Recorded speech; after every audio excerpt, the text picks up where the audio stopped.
İlk maaşıma vaxtı indi Şirvanla deyək də. Şirvanla idi maaşımız. 15 Şirvan maaş aldım. Dedim neynim, nə sağalım. Dedim vallahi elə hamısından yaxşı puldur da verim valideynlərimə, atama, anama.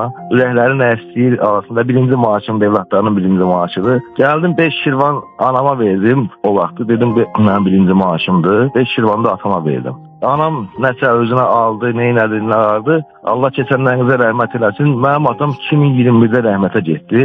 Nəsə onun avtomobilində nəsə bu sənədləri izadı götürəndə eləyəndə bunun portmanatını tapdım mən. Portmanatını tapdım, içinə baxanda gördüm həmin o mən verdiyim 2005-ci ildəki 5 Şirvan həmin o portmanatın içində durur.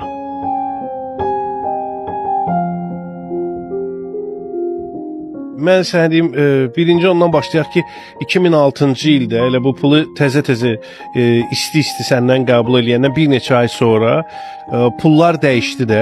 Dekabrda o gedib rahatlıqla o pulu təzə manata çevirə bilərdi. Bu ondan irəli gəlmir ha ki, yəni kişinin xərcləməyə yeri olmayıb da. İndi aydın məsələ, hər bir ailənin həyatında elə məqam olur ki, o axırıncı 5 şirvanı götürüb aparıb nəyəsə xərcləyirsən. Olur da bu olur.